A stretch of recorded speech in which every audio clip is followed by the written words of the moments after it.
By the end of the season, I was in the A team.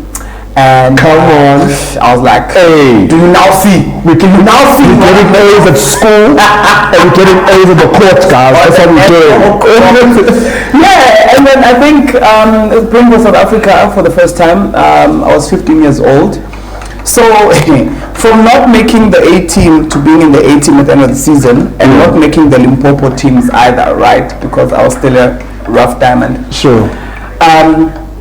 In 2002, made the Limpopo team. Very awkward, skinny, tall kid. Played. We were in Kempton Park. Played the national champs. Yeah. And at the end of the tournament, I was the only player from Limpopo to make the national team. And I'm like, okay, so from this kid that grew up in a small township playing on a gravel netball court, to this girl that then goes and makes the under 14D. Now you make the Limpopo team, and now you are the only one in that Limpopo team to make the SA under 16 team. What is this?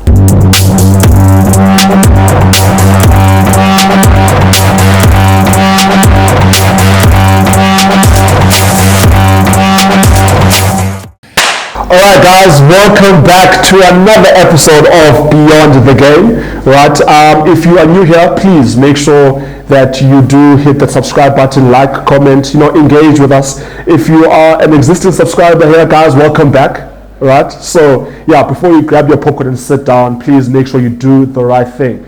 So guys, yeah, we're back in another episode, and today I am taking you guys back to netball.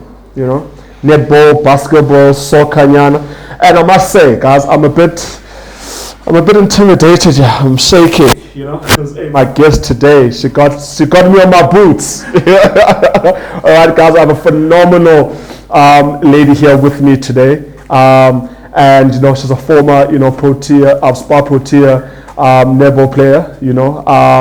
And she's a very phenomenal lady, guys. Listen, I cannot wait for you guys to meet her. Okay, her name is Dumisani Chauke. Yes. Sorry to put your name like that. So Dumisani Chauke. How are you, my sister? I am good. Thank you so much for having me. No, very well. Thank you so much, because you're such a busy lady. Even now, it's just like there's this, there's that. Thank you so much for coming. Yeah. I truly value your time. Yes. Listen, you make me so nervous. I don't know why. Is it your smile? Is it your... I don't know what it is, but just relax. I'm one of the easiest people to have a conversation with because I engage. Yeah. So have your water, have your coffee, take 3 breaths in, and let's have this conversation, man. I mean, your viewers are here to watch you talk and engage. Yeah. Don't be nervous. Just relax. No, I think maybe it's because, as I said to you, as I mentioned to you before, like in our previous episodes, we've had, so many guys. You know what I mean? Now I'm just getting to, getting some ladies in here, man, because I'm just like, man, there's too much testo moving around. It's good. We're here now. You gotta share our stories as well. We do have quite a lot of women in sport that have great stories to tell. So we appreciate the fact that you are including us in the conversation. However, I think the males that you've had can definitely learn a thing or two. Yeah. From the ladies that I think I'm opening the door. I mean, Kanyisa has already been here. Whatever you're going to get in after this is definitely going to be a powerhouse, and I hope your male guests are also going to tune in, subscribe, share, comment, and ensure that all the stories are shared across the country. Definitely, that's what we want. Yes. That's what we want. Listen, let's start with, just introducing you to the viewers, because I'm sure most of my viewers don't know who you are, so I want to just circle back. Take me back to Dumisani. How like a bit of your background. From Limpopo. Malau. Don't listen. Okay. Malau Mulele. Yes. I got it. Malau Mulele. I've actually never been to Limpopo. You need to go to Limpopo, man. Not deep inside. I think I was just a little bit outside. Doesn't count. Does not count. Yeah. So just take us through, who Dumisani is and just a little bit of your background. Absolutely. So Dumisani Chauke is a Tsonga girl born in the dusty streets of Malamulele in Limpopo. Born in 1986. Don't take your calculator out, please. One my calculator. Don't take the calculator. We know we are approaching the fourth floor over there. So one of three girls. I'm actually a middle child. Okay. I was the more athletic one, the tomboyish one, the one who rode bikes, climbed trees, climbed walls, fell off chairs, fell off trees, broke this, broke that. But I think looking back, I still tell this story every time I get an opportunity that as a young girl coming up and growing up in a small township like Malamulele, we didn't have much. Okay. What we had was school and the stadium. And the stadium, there was a soccer field, there was a basketball court, netball court, volleyball, tennis. So, and we didn't have malls. We still don't have a mall. We have a mall in Guyana, that's the nearest mall, and another one in Venda. Yeah, Okay. But in Malamulele, there's no malls. So, entertainment was quite limited, right? So my entertainment and my safe space became the sports field. Sure. And hence I played all these different sports. And I think we need to some extent, go back to that where we have kids playing sport in the afternoons, man. There's a lot of stuff going on. And I think we need to keep our children safe somewhere. Yeah. No, that's really wonderful. I mean, so Imalumlele is basically, if I'm picturing it, like maybe a street to street and it's done. Is that a kind of town? Like it's grown. Like, it's grown pretty big. Okay. It's big. It's massive now. So Malamulele is between Guyana and Venda, literally. Okay. So some people will say Guyana Malamulele, and I'm like, no, it's not the same. Malamulele is 35 to the T, 35 kilometers outside of Guyana, and another 45 to Venda. So literally slap bang in the middle. It used to be a small town. It's grown quite a bit, but it's still quite rural. Not all the streets have tar roads. Sure. So it's still that kind of town. But I mean, the likes of Cassius Baloyi comes from Malamulele as well. Yeah. So small town, big people. Yeah. Listen, like you truly fascinate me. I think I don't know. I think it's also probably your aura. You know. I think so. Because I would only imagine that you've probably had a solid foundation in terms of also the schools that you probably went to. Not really, but yeah. Not really. Okay. So I went to where my netball started. I started at Magangeni Primary School. Okay. Magangeni Primary School is a school still close to my heart till this day. I talk to the principal probably every month or so. I do visit the school quite often. I think last year or 2 years ago, I had an emotional moment with the teacher that taught me how to play netball, Miss Matebula. She was actually finally retiring, right? This is 2023. And she retired earlier on in the year, I think it was March or April. However, the touching thing that the family and the school did, they said, we are not having her retirement party without you. I was like, but my schedule is great. They said, no, we are not having it without you. So if you are available after the World Cup, we are going to have it after the World Cup, but we are not having it without you. It was a humbling moment. So Magangeni is quite close to my heart. Okay.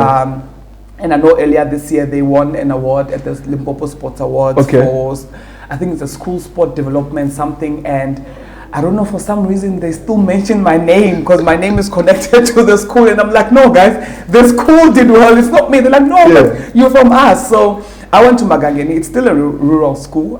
They still use pit toilets and stuff like that. I mean, only recently did they have a proper netball court. So if I tell you that, it means I started playing netball in a gravel court. And for years after that, the girls that came through, gravel, not even grass, gravel court. So we drew the court with ash from a fire. We made it work. We draw the court ourselves before a game using ash, and we played. And that is where I come from. And you'll be surprised that a lot of kids in rural areas still have those kind of conditions. Don't be fooled by what you see on TV where you think everyone has a netball court. No. There's the other day there was a girl, Sizeka Duns. She is a Free State player, netball player, and she shared a short clip on the socials of her playing netball on a gravel road, and I shared that story on my Facebook. I said, a story worth telling, because I identify with that. That's where a lot of us come from. Gravel courts. Listen, you see, I love it because I can relate to them so much, because even when I started playing rugby, you know, it wasn't really like, you know, those green fields. Do you know what I mean? Well maintained, well cut. Do you know what I mean? It was okay, but you know, we still had to go and train in certain, especially when we went to provincial. So I can relate to that so much, man. So so you said that it's only now recently that. Yeah, I mean, 2-3 years ago, I think the lottery did sponsor them a netball court. Okay. So now they do have a netball court. I know I hosted a June 16 tournament there before the World Cup, so it was something great. They wanted me to come there so we can open this court officially, So yeah, that's where I come from. Oh man, that's really great, because I can relate to that so much. I think so many of even current athletes or current kids that are aspiring to reach high levels are still playing with Lamkuba, you know what I mean? But we just have to say rough diamonds. There's a quote about rough diamonds and coming. Yes. And then your breakthrough. Yes. When did you eventually break through to the protest? How was that journey? Where did it actually really start for you? So I think my story is crazy because initially I didn't like netball. A lot of people close to me, they know that. Because you played basketball, didn't you? Yes, I played basketball, I played netball, and basketball has always been and still is my first love, but netball stole me, right? So I got to Capricorn High School. I'm not giving you the year because you're going to take out your calculator. I got to Capricorn High School for grade 8. Yeah. So they advertised or put on the notice board at school we moved from Malamulele to Polokwane, right? Okay. Polokwane, the big city. The parents, decided, okay, better opportunities, better schools. Yeah. Come, let's go have a better life. Went to Capricorn High School. They advertised netball trials, and basketball trials. So I went to basketball trials. I get there, they're like, oh no, we don't have basketball for girls. I'm like, what do you mean? Like just only for the guys? For the guys. I'm like, but where I come from, girls play basketball. What do you mean? Like, no, we don't have enough girls to play basketball, so it's only for the boys. I said, no, it's fine, I'll play with the boys. Really? Yes. I said, no, it's fine, I'll play with the boys. No, did you jump in? But you can't do that. Netball. I'm like, but I don't like netball. They're like, no, that's the sport. So I'm like, so I would go to netball training, and then after netball training, I go play basketball with the guys. Literally, the courts were next to each other. So here's the netball story, right? Went to trials. It was horrific. Teams came out. I was not in the A team. I was not in the B team. I was not in the C team. I made the under 14 D. D for Dumisani. I call it D for Dumisani. D for Dumisani. Perfect. That should be like really motivation for you to stay. Guys, I was like, wait, why am I in the D team? But it's fine to me. You don't really like this netball thing. It's really not for you. So we'll just do this netball thing to keep you busy because I had lots of energy, right? So do this netball thing to keep you busy, and then after netball, we'll go to basketball where you come alive. But the competitor in me was like, nah, not a chance. I'm not staying in the D team. By the end of the season, I was in the A team. And come on. I was like, hey, do you now see? We're getting A's at school and we're getting A's at the court, guys. That's what we're doing. Yeah, and then I think playing for South Africa for the first time, I was 15 years old. So from not making the A team to being in the A team at the end of the season and not making the Limpopo teams either, right? Because I was still a rough diamond. Sure. In 2002, made the Limpopo team. Very awkward, skinny, tall kid. Played. We were in Kempton Park. Played the national champs. Yeah. And at the end of the tournament, I was the only player from Limpopo to make the national team. And I'm like, okay, so from this kid that grew up in a small township playing on a gravel netball court, to this girl that then goes and makes the under 14D. Now you make the Limpopo team, and now you are the only one in that Limpopo team to make the SA under 16 team. What is this, right? And I'm like, are we really? What is this? This is not basketball. This is not basketball. This is not how it was supposed to be. We are supposed to be making these things in basketball so we can go overseas and go play in the WNBA. Hey, come on. I'm like, okay, so basketball is not happening. As we know, the state of basketball in the country is not so good. It's not so good. Yeah, it's okay. We can work on it. So netball eventually became, I was like, okay, maybe I'm pretty good at this thing, right? And I always say to people, one of my most fondest memory of playing netball was playing for South Africa in Mozambique, right? Yeah. Scorching it. For some reason, they'll always put South Africa when the sun is the hottest. Everyone else plays in the morning or they play in the afternoon. So we played between 11 and 2 o'clock. There were no indoor courts? Nope. Outside cement, Mozambique, Maputo. Anyway, fine. So my fondest moment, that's what I was getting to, right? I'll never forget it, is being outside of South Africa for the first time. That's number one. Number two, singing Nkosi Sikelele in the green and gold. As a 15-year-old, outside of South Africa, I can never. I think I'm going to challenge all the psychologists to come up with a terminology for that feeling, because I can't put that into words. That is one of the fondest, most proudest moments in my netball career.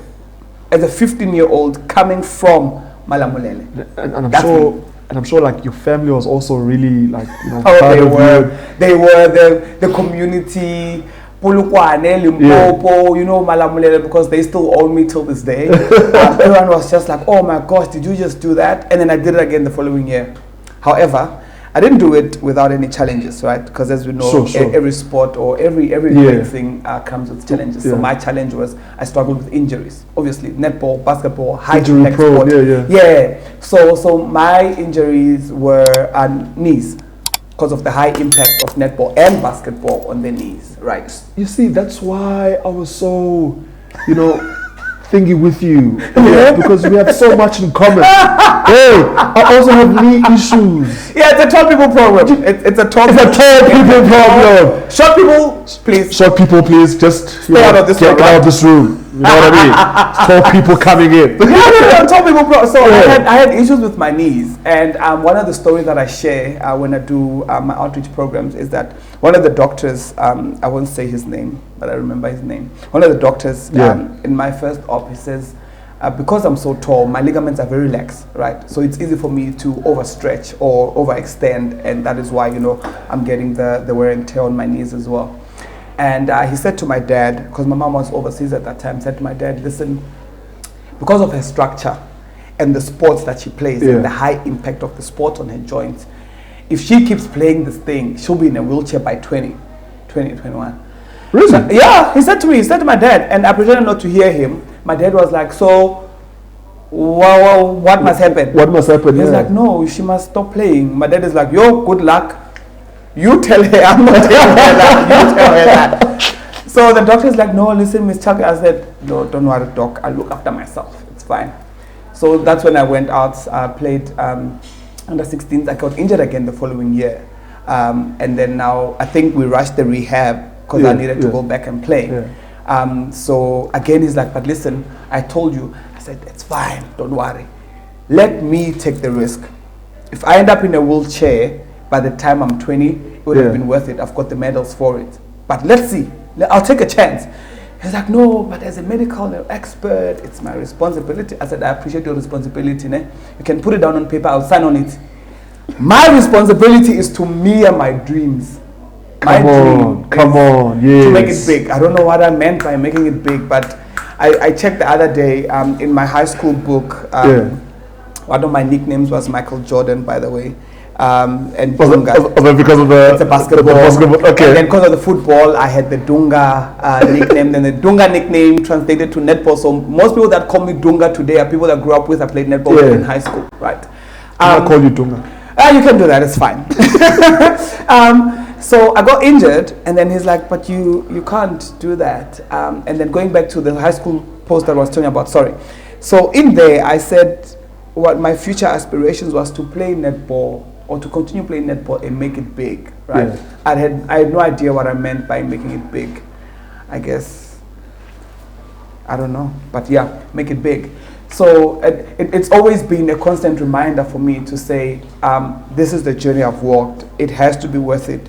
It needs to inspire and motivate someone that's coming after me to say, yes, we do go through these challenges, but if your determination is stronger than how you feel, you're going to make it. So I played netball. I got injured. The doctor's like, but I told you. I said, doc, I know, but just with me. Just Yabona. Me now. I'll sort out the rest. Hey, guys. So yeah. So that has been my story. I did struggle with injuries in and out of my career. From there, I mean, I made the SA team again under 17 the following year, 2003. That's where I got a scholarship from the then PE Technicon. So the kids born today, from 2000, you guys don't know what Technicon means. Don't you worry. So PE Tech. We are being fried here. But guys, we are being fried. But guys, my 2K don't have no idea what Technicon is. Well, I'm not a 2K, but by the time I got to NMU, it was NMU. Yes. So it used to. So it was PE Technicon. Yes. And University of Port Elizabeth, UPE, right? And then in 2005, they came together to make Nelson Mandela Metropolitan University. Yes. And then a few years later, they dropped the metropolitan part and only remained with Nelson Mandela University. So I've been there throughout. Like throughout the whole stages? Yeah, no, throughout the whole stages. I went Where's my calculator? Don't you? Because I need to... No calculator. Yeah, so getting back to the story. I was in Rustenburg. We were playing national champs. I made the SA team again. And I got a scholarship from Teresa Leroux. We're still quite close till this day, from PE, and she offered me a scholarship. So Teresa? Teresa Leroux. Oh! Yes, I think she also does cycling. Oh, yeah. Yes, that's Teresa. Oh, that's my mother. Yes! Because when I got to NMU, yes, she was my rugby manager. Yes. Right? And the lady loved me. Yeah. So I remember, like, normally when we play like club games, right, outside the Varsity Cup game. Yes. So the guys on bursary don't get what you call this match fees. Yes. Yeah, because you got a bursary. Because you got a bursary, so you don't get match fees for the games that we play outside Varsity Cup. Yes. I normally go skip into her office, and she'll sneak, like, I don't know, take some, it's fine. Do something. You're doing really well. Nah, she's really good. Oh my goodness. Nah, she's really good. Teresa Leroux. So do you see why you and I? Oh my goodness. I see now. Yeah, Teresa Leroux. So she gave me a bursary. I went to PE for the first time. I landed in PE. It was windy and hot. That's a windy city. Oh my goodness, I'd never experienced that much heat and wind at once. So I landed, walked out the plane, I'm like, what am I doing here? But yeah, the rest is history. Nelson Mandela University has been good to me, man. I still have good relations with them.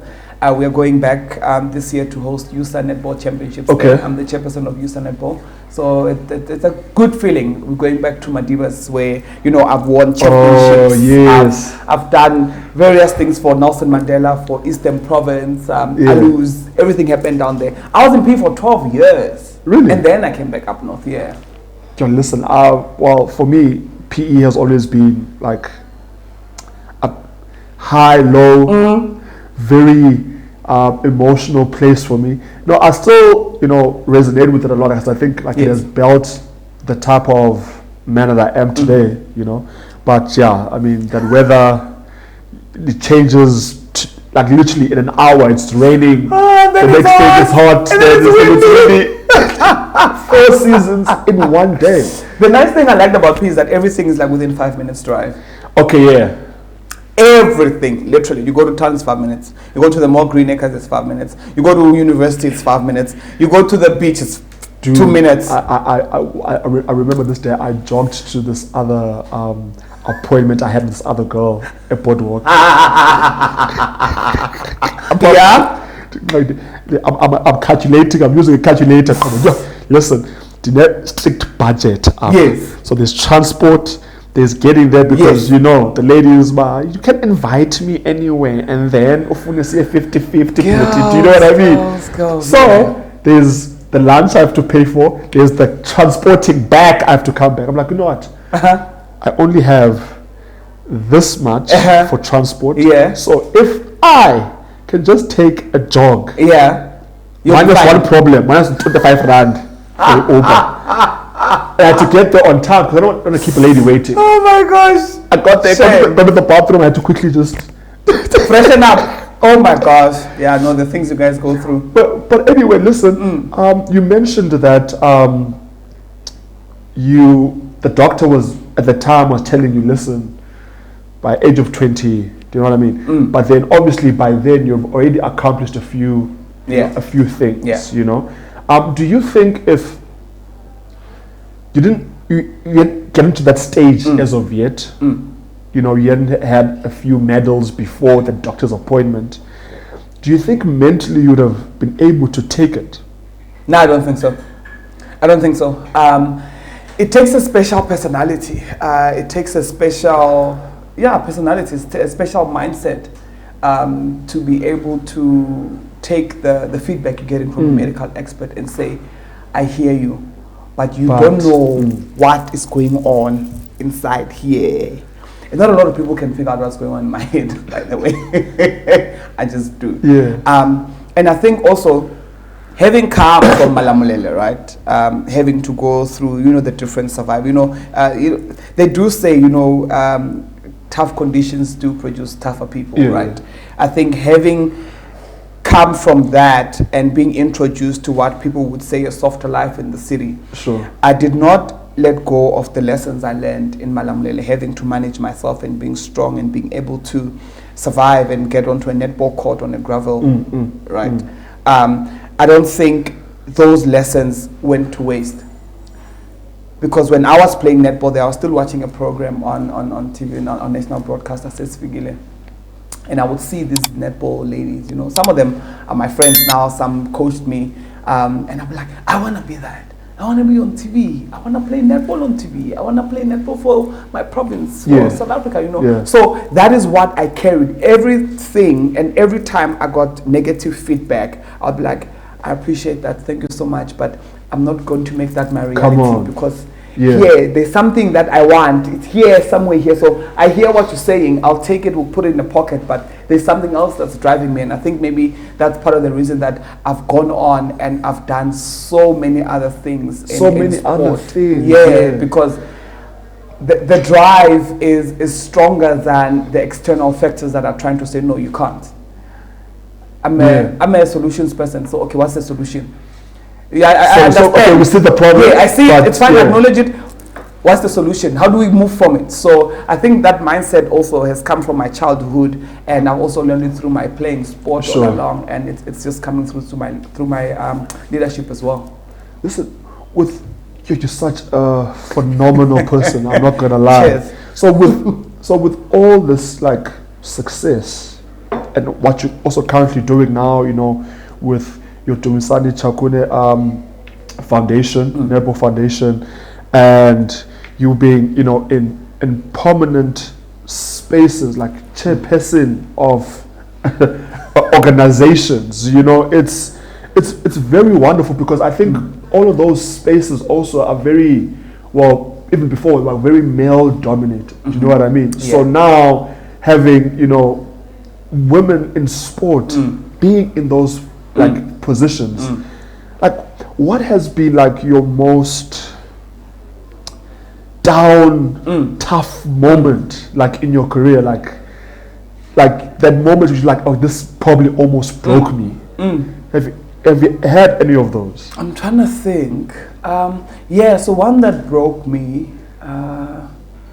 no, not really. I think it's because if something doesn't go my way, I take it, acknowledge it, and I move from it.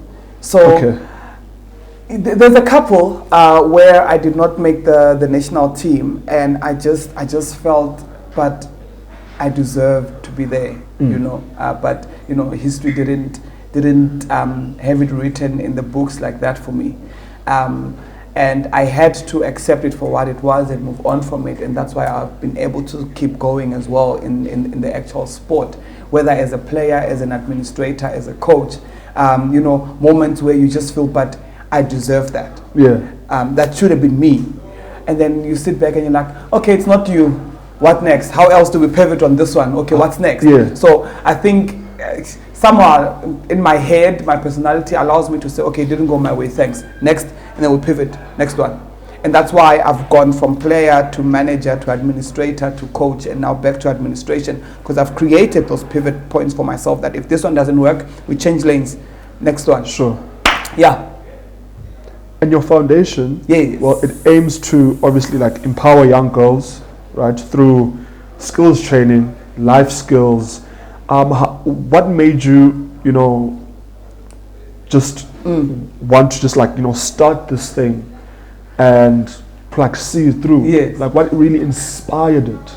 So I'd been doing the work now, but unofficially. So even back in PE, Port Elizabeth Gqeberha now, with Nelson Mandela, we used to be sponsored by a retailer, right? And then what we then did, we said, yes, we are in PE, but we want to reach out to the rest of the Eastern Cape. Sure. How do we do that? So we travel around doing netball clinics, right? Okay. Teaching kids in rural areas how to play this game of netball. And obviously it became relatable because skin color, we look like them. Okay. Language, Sure. sound like them. Sure. And now they're seeing you on TV. Next thing you are here talking to them and teaching them something. You were bringing the dream closer to them. Yes. Remember, not all of them can travel to you. You are the one that must travel to them. To them, yeah. So when I moved from PE Gqeberha in 2015, I came up north. I was with the under 21s assistant coach. So we traveled to Botswana to play African qualifiers. So while we're there, I don't know, for some reason an idea came to me. But before that, I was doing clinics with TUT. I was like, so girls, you know the things that we get in the hotels, like the soap, the lotion, and the shampoo? Some people use it, some people don't use it. If you don't use it, they recycle them, obviously, right? Because they don't want to waste. I said to the girls, every morning when you get those things, take them, put them in a bag. At the end of the week, bring them to me. I know who to take them to. So after that, I went home with a bag full of soaps and lotions and shampoos, and I'm like, okay, what are we doing with this? I'd identified a school in Hammanskraal where I already had a relationship with them, or two schools, Leratong Primary School and Modilati Secondary School. Sure. Unofficially again, I just called the school and said, listen, I've got some gifts for your girls, because, you know, we stay in these nice houses, in the nice cities, people there, they're struggling, guys. Yo. And I said, okay, it's fine, because I had an idea of the socioeconomic situations for some of these. Some of them are orphans, some of them live in child-headed homes, some of them they stay with their grandmothers, one income, which is a grant, and it's not a lot. So I called the school and said, listen, I'm bringing some stuff for your girls. How many girls do you have? Let me see how many I can put together. And then we had a netball show back then, and they covered this thing. And live on Mabaleng, live on TV, right, on camera. This guy, Kagiso, I'll never forgive him. Kagiso is like, so Dumi, where to from here? I'm like, what do you mean? He's like, no, when are we officializing this? Because, you know, a lot of sports people have foundations and they do this, and you've been doing this thing for years, you need to formalize it. And I was like, oh, that's a challenge. Okay, I like challenges. Good shot, let's do it. So he's like, yeah, I'll start a foundation. At first, I didn't want to attach my name to it because I didn't want a conflict. I don't know why I even thought like that. I didn't want my name attached to it. And one of my mentors was like, the problem is if you don't have your name attached to it, you are not going to be accountable for it. You have to attach your name to it so that you make it work. Come on. And I was like, yeah, that's the truth. So yeah, I don't have a choice. So 2017 registered the Dumisani Chauke Netball Foundation, and we've been going great since then.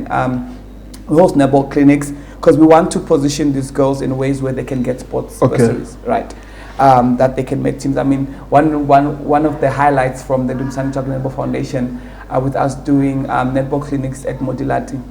I think the under 15 teams 2-3 years or 4 years ago won the K Motsepe competition. What's the K Motsepe? K Motsepe competition is a schools competition sponsored by the Motsepe Foundation, and the team that wins gets to travel overseas. So the girls... It's still going on? Yeah, it's going on. It goes on every year. So the girls that I've been doing clinics with at Modilati were part of this team that traveled to Singapore. Listen, yeah. Why, like, it baffles my mind, like, why, because I didn't know about this, right? And the thing is, I follow a lot of sport and a lot of, like, sports events, but, you know, like, there's opportunities, but I promise you, if I go back home, I'm tired, do you know what I mean? And you just look around and you ask around, you get asked, I get asked a lot, now, how do I move from this to this? How do I get from, you know, playing netball from here to here? Yeah. And there's opportunities like these for people. Like, do you think they poorly marketed? Because I didn't know. No, there is a K Motsepe, so it falls under the South African schools netball calendar. So it's played in all the different provinces, and then the winner then goes to the national Kemo. Oh, okay. And then the winner of the national Kemo then gets to travel overseas. So some of these kids getting passports for the first time, suitcases for the first time, traveling out of the country for the first time. So that is the actual impact that the foundation has had over the years. The other one, we empower young girls through life skills sessions. So all the life skills that have made me this tough person that I am, I impart those back. Because yes, you want to teach these girls how to play netball. Do they have the necessary mindset and the etiquette and the skills, the soft skills, not the hard skills, the soft skills to stay on that level and to become successful sports people? And then the last one, which really touched my heart, is our community-based programs, outreach programs, which include your sanitary towels. It includes your groceries. I mean, during COVID, one thing that touched my heart, most of these kids rely on feeding schemes at school, by the way. Yes. So if there's so they go to school Monday to Friday. Sometimes their last meal is lunch on Friday. Their next meal comes Monday when they go back to school. So imagine, that's the reality. So going to school is not just about learning. Education, no. I'm actually really hungry. Yes, physically so. And COVID came and schools were closed. Where were these kids eating? So I actually got a call from one of the teachers, like, oh, Dumi, please, I need help. I'm like, what's going on? He's like, no, you know those kids that, there's like 3 or 4 kids that come from child-headed homes. He's like, yo, there's no food. They called me. I said, no, don't worry, let's make a plan. And we made a plan. We bought food packs for them. We made sure they had food for, I think, 2 or 3 months when we were in lockdown. And then after that, I'm not too sure how it happened, but we tried to help those that we knew were in desperate situations because it was not nice. I mean, for some of us, people enjoyed being at home, taking selfies, doing videos. Other people are sitting at home and they're hungry. Yes. That was the reality. So that is the impact that we had and we continue to have on these young kids. So the Dumisani Chauke Netball Foundation is quite close to me. It's quite close to my heart because... Do you have a page on Instagram? Yeah, I've got an Instagram page, Twitter page, as well as a Facebook page. So it's a Dumisani Chauke Netball Foundation. It's a netball specific foundation, yes. Okay, so is that the... Yeah, so on Facebook it's Dumisani Chauke Netball Foundation. Okay. Twitter, I think it's at Chauke Netball. Okay. And then on Instagram is at DCNF_. DCNF is Dumisani Chauke Netball Foundation. Guys, let's do the right thing. Let's support this foundation because it's really doing such amazing things, bro. And please just always message me on events that you guys are having and things that you guys are doing so that I can share on my social media platforms as well, because I'm going to challenge you now. I'm really inspired. Camera. Yeah, you're inspired. So what we're doing now, if I were to ask you a question, out of 10 girls, if you just think, out of 10 girls, even in varsity, out of 10 girls, how many girls do you think can afford sanitary products? Out of 10 girls. Out of 10? Yeah. High school, varsity, out of 10 girls. I'll say 5. 4, and I'm pushing it. You're pushing that 4? I'm pushing that 4. So I recently shared something on the socials. I don't know why I do this to myself, but I did it and I threw myself into the deep end, right? And I posted, don't use socks, don't use newspapers, don't use tissues. If you need sanitary towels, let me know. I have had, in the past 2 weeks, I don't know how, I can't keep up. And I keep adding on to the list the number of girls that say, sis, to me, I'm a student at this place, please help me out. I'm a learner at this place, please help me out. I'm a mother of 3 girls, I'm not working, the grant is not enough, I need this. And I'm just trying to not go on a month-to-month base, so we go 6 months or 12 months supply. Then at least for a year, you don't have to worry about sanitary products, right? Yeah, so I'm challenging you and your friends. Sanitary towels. So how I challenge my friends, I tell them, most of the time when we go out to have a meal, a steak is about $350 to $450. Sure. If you take that $450, skip one steak, and you buy sanitary towels worth of $450, you would be supporting a minimum of 10 girls for 3 months. So you're saying that $450 supports 10 girls for 3 months. For 3 months. Yes, 2 to 3 Really? months. Yeah, depending on how many packs. So remember, there's certain retailers that I'm not going to mention the name, but if I say 3 for 2, people will understand. 3 for 2. So you can buy 3 packets and you only pay for 2. So I can give that 3 to a girl, can last there, depending on how she uses it, about 2 months or so. Please educate me, because I want to challenge you, Elsa. Please educate me on this and, you know, put me on so that I can, you know what I mean? It's a reality. It's a sad reality where girls end up using newspapers during that time of the month. They miss school, they miss sport, they don't write exams, they don't write tests, so some of them end up failing, and then we say, oh, no, they're lazy. Not all of them are lazy. They can't afford the bare necessities that we take for granted. Sure. It's easy for me to go and buy groceries and fill a trolley and just take a couple of those things. And then I say, okay, I've got 10 girls that I'm going to look after this month. 10 girls. So that's what the foundation does. Okay. It's stuff that is close to my heart and the people around me that want to be part of it. I never force people to do anything unless they are compelled to do it.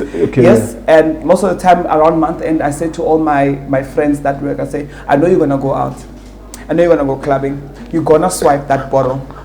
Don't swipe 2, swipe 1. Give me the other one. I know what to do with it. My friends, they know. Yes, you're busy dancing there. Instead of swiping 2 bottles, swipe 1. Swipe 1. Give me the other bottle. Give me the other one. I'll put it to good use. Give me the other bottle. That's all I want. Just 1 bottle. Not 2, just 1. Or give me the pricier mixers. Yeah, like mixers are like 500. Give me the mixers and the sparkling water. I know what to do with it. So that's what we do. And yeah, you know, also when you help 10, then you realize there's 20 more. When you help the 20, there's 50, 100. There's a lot of need. It's overwhelming. I don't even want to talk too much about it. It's so overwhelming. But yeah, that's the foundation. It's me giving back to the community and ensuring that we don't leave any girls behind. That's beautiful, man. So you've graduated, did your postgrad on sports management. Yes. Like for you, when you went to school, I mean university. Yeah.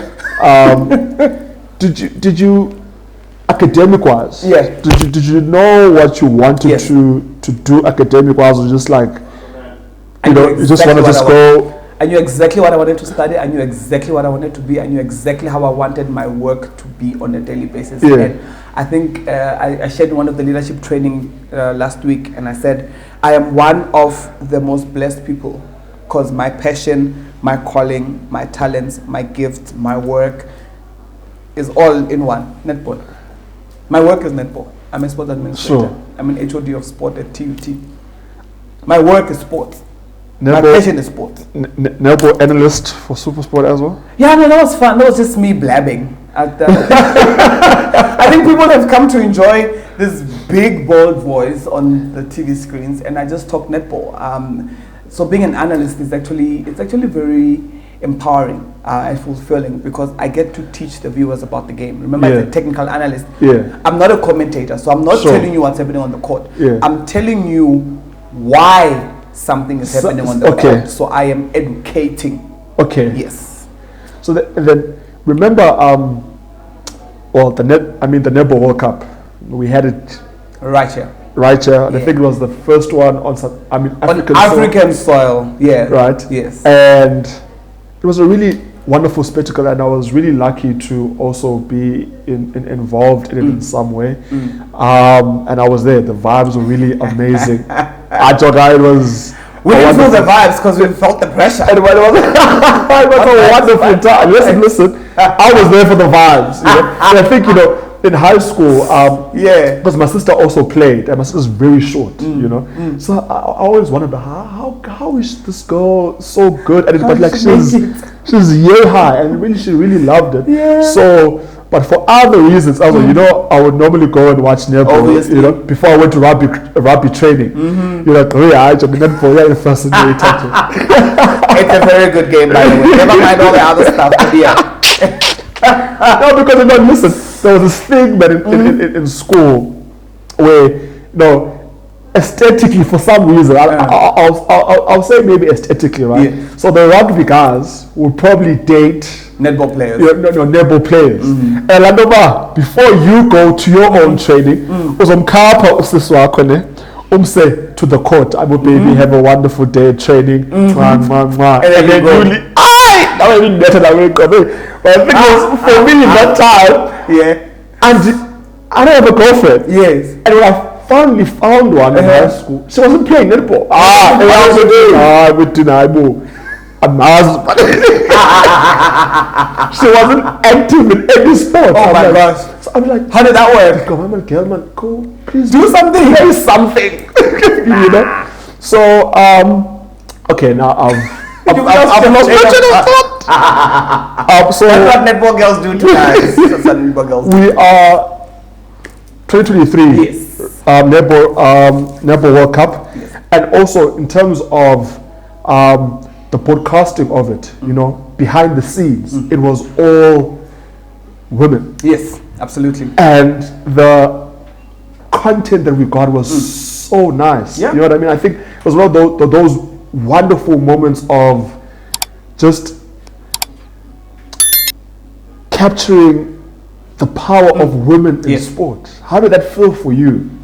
No, it was a long time coming because we had, you know, throughout our netball competitions in the country, so they would, you know, slowly introduce females, you know, as cameramen, as production managers or floor managers and producers and whatnot. And you know, when they eventually made the announcement that the team for the World Cup was going to be all women, I was like, yep, here we go.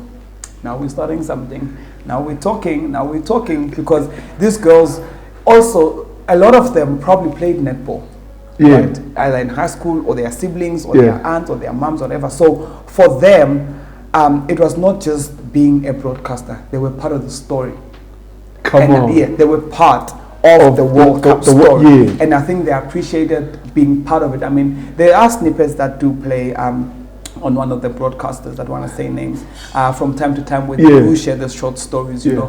And just to listen to how proud they are of the part and the role that they played in telling the African story. That's all that matters. They were part of the story. They're not part of what they are part of the story. Yes, and they lived their dreams through the camera lenses and the mics. So do you think the next Netball World Cup it will be like that as well? I'm not sure when we're going to get it again on African soil. I would love to get it again in my lifetime.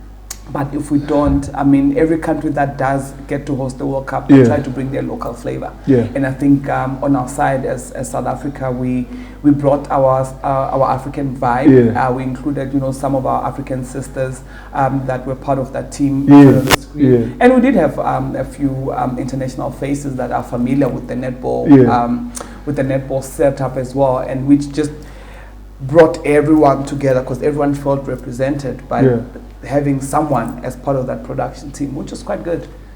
And how proud of are you to see, you know, a lot of strides being made in women's sports? I mean, even for the first time ever, you know, in rugby we've had the netball ladies being actually professionally contracted. You know, how, and most of, you know, women nowadays, I'm seeing them in front of the, you know, the screens as, you know, broadcasters, commentators, even referees, making history in the sport. How proud are you to, you know, see those you know, developments? And do you think there's still more to come? Absolutely, there's always more to come. We do have our corner in football. We do have, you know, the Bulls Daisies, thanks to Thando Manana. Bulls Daisies, he made sure that with the Blue Bulls, the ladies are treated just like the guys. So the ladies at the Blue Bulls have full-time contracts, and I'm hoping the other franchises are also going to follow suit. It's about time. We do have some of the Protea players, the cricketers, the ladies, they're also contracted. They also have individual sponsors. We've got the Springbok ladies as well. They contracted, they've got their sponsors. We've got netball. Also in netball, we do have a few players that are contracted with their individual sponsors, and a few players that are contracted by the federation itself. However, I still think we can do more. more. Still, okay. Now we can do more. It's not necessarily about being greedy. It's about affording our female athletes the same opportunities yes. that our male counterparts have. And we'll get there. Policies. I think sometimes as women, we want to complain instead of influencing policies, because it's policies, rules and regulations that guide decisions. Sure. We need to influence the policies, rules and regulations so that we can have equal footing. Yes, to catch up, you must influence the things that affect the gap, and that's the policies.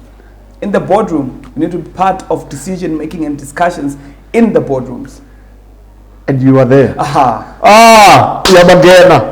Boardroom. Never mind just that. And also, I think also, let's talk the boardroom, right? Yeah. There's a lot of times where you'll say, oh, so-and-so is appointed, so-and-so is elected, so-and-so, but what difference are you making when you get inside that boardroom? Sure. Because some people are just happy getting there and getting a seat.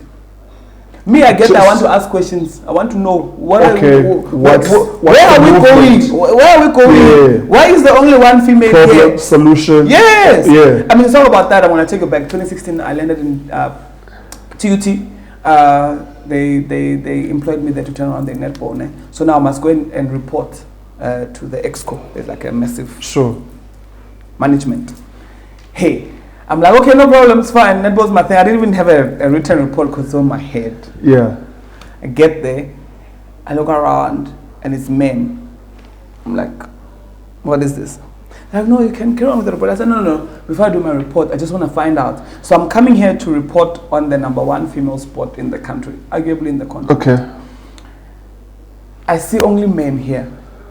When I leave this boardroom, who's going to fight for what I'm proposing? They're like, huh? I said, yeah, I'm going to present to you what my plans are, what I want to do. But you're probably going to forget by the time I've left this boardroom. Yes. Who's going to remain and fight for in this boardroom to have a female voice for the females? Come on. They're like, no, but there is a female. I'm like, yeah, taking minutes. Decision making. Taking minutes, there? Yes. So I'm a positive disruptor. I like to ask difficult questions. I love to ask questions and help me with the answers. Because if I don't get the answers, I'm going to keep asking. Okay. And then from then on, we started seeing more representation. I mean, I was in 2021. I was appointed as a HOD of sport. I was the first female HOD of sport at the institution. But good shot. After that, we now have a female director. Good strides, right direction, but we need more.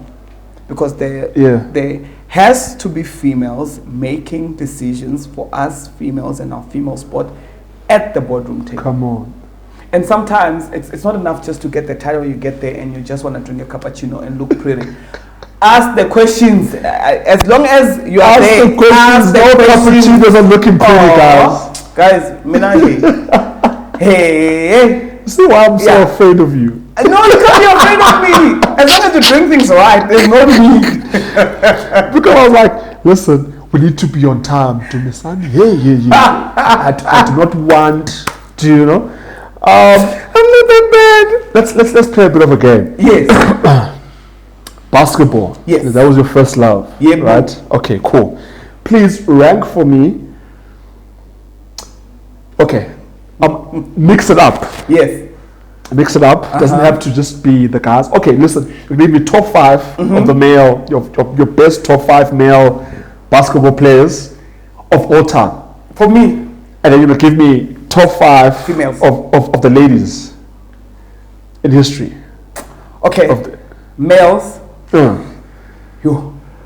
LeBron James, Michael Jordan, I don't know, but it's true. Okay, okay. Let's start from 5 to 1. Okay, let's see.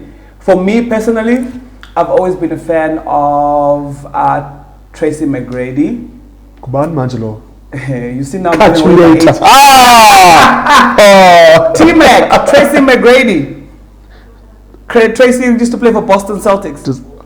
He had a contract with Adidas. He used to sell T-Max. The name of the shoe was T-Max.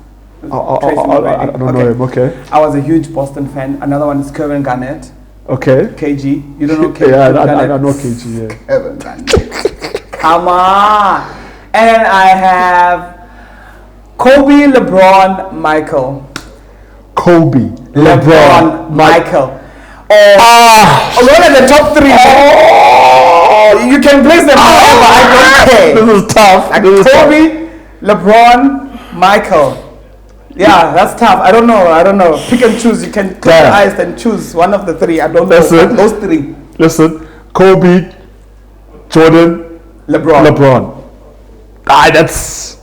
who do you go with? There's something about LeBron James for me. So here's the thing for me, right? Something about LeBron James for me. So the three of them are all GOATs, but they're all very different. Okay. Michael Jordan is the guy you don't want to play against. You want him on your team. And even when he's on your team, you don't really want him to push you too hard, but he's going to push you because he wants to take you where he's going. And if it's that place. You will hate the process, but then when the champagne comes, you're number one to celebrate. That's Michael Jordan. Yeah. Kobe will get you to do the craziest workout ever, and he won't care how you feel about it, because when game time comes and you are levels above your competitors, you will thank him. That mindset. That's it. LeBron, at all cost. LeBron is an at all cost kind of player. Yes, the arrogance maybe sometimes gets a bit irritating. However, he's about his bag, he's about his kid, and sometimes as an athlete, you need a hint of arrogance that LeBron carries. So imagine if you had one athlete that had a bit of Kobe, a bit of Michael, a bit of LeBron. Ooh, that would be nasty. Okay, girls. Let's see. Tamika Catchings. Okay, guys, I'm old. I'm sorry. We got Tamika Catchings, Maya Moore, Lisa Leslie. I think the new ones that the kids might know now. So Aya Wilson. What do the kids must know now? Aya Wilson. I love her. Your Diana Taurasi. She's quite good. She's a GOAT. I think one more that I have. Did I mention Maya Moore? You did. Candice Parker. Candice Parker. Oh, she's amazing. So like people like your Candice Parker and your Diana are like the in between. So from your Lisa Leslie's, your Tamika Catchings, and then came your Diana Taurasi, Chine Ogumike, the Nigerians. She comes in there, and then now you have your Aya Wilson and them. I didn't in your top 5. I didn't hear Steph Curry, but anyway, it's fine. No, I think Steph is a yellow bone. Okay. I think with that, because I want my boy Steph to be in this conversation. No, he's not. I want my boy Steph to be in this conversation. I think with that, I'll play a bit of a different game with you. Okay, let's hear it. Indulge me. Let's hear it. Don't shy away from this game, please. I know you. I won't. Don't shy away. Challenge. Okay, cool. Bring it. So we have 3 players, right? Yeah. Steph Curry. Yeah. Right. We have Jason Tatum from the Celtics. Do you know him? Yeah, Boston. Yeah. Tatum, Jason Tatum. Right. Olympics. Yes. KD. Now listen, we have all these 3 players: KD, Jason Tatum, Steph Curry. Yeah. Now, out of these 3 players, who would you marry, kill, and kiss? Oh my God! Come on, marry. I said marry, kiss, and kill. Kevin, marry, kiss Tatum, kill Steph. You kidding Steph? You kidding Steph? I'm not a Steph fan. I'm sorry. Oh no! I'm not a Steph. So you're kissing? I'll marry Kevin, kissing Tatum, killing Steph. I'm not a Steph. I'm sorry, Golden State. Oh. Sorry. My goodness. Listen. That's crazy. Imagine if you had asked me LeBron, Kobe, Michael. Who would you marry, kiss, kill there? Marry Michael, kiss Kobe, LeBron, rest in peace. Love him to bits, but he's gone. Rest in peace, boy. Okay, no. But, we killed Steph Curry, bro. He's a good one. Oh my goodness. So listen, my kind of player. I've had such a great time with you here. Yeah. It's been a I hope you've calmed down now. No, I'm easy. I'm okay. You know what I mean? You've literally just made me feel so comfortable. Thank you so much for coming. You're such a busy lady. I mean, you're juggling a lot of things. Yes. I mean, you said you were not doing your masters now. You were doing. Yeah, so I dropped out of my masters in 2023 due to the World Cup. Mentally, emotionally, I wasn't coping. It was too much with the masters in my third year. So I dropped out, and now I'm back in school. I'm doing an MBA. An MBA. Yeah. So phone the guys up.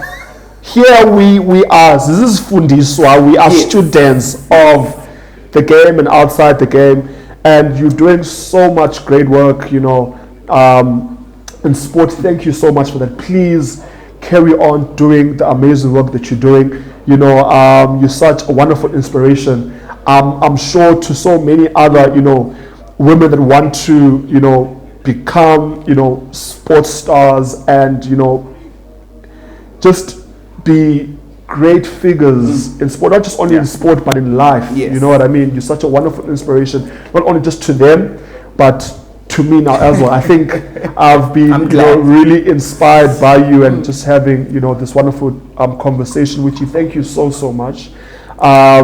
Just lastly, right, your camera is just over there, right, to all those young ladies that, you know, aspire to change their situations. They probably those rough diamonds out there. Do you know what I mean?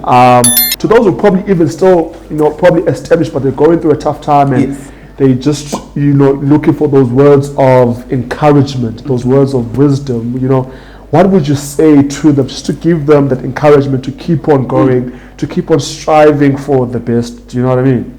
Okay, so a couple of things that I always do share with women or anyone willing to listen is, number one, your dreams are yours. They don't really have to make sense to anyone else. As long as it makes sense to you, we're good. Number two, work for what you want to achieve. Don't give someone else the privilege or the honor of saying, I gave it to you. So when you work from it or work for it, no one can take it away from you, right? And then number three, don't let other people put their ceilings and their limitations on you, sweetie. The world is your oyster, it's your playground, it's where we chase our dreams, and we do so until we can take all those dreams boxes. And when we finally get to heaven and God says, so what do you have left? You say, I've done everything you've sent me to do. I've lived my purpose, I've lived my calling, I've achieved my dreams, and I'm here, I'm empty. And then you can rest in peace.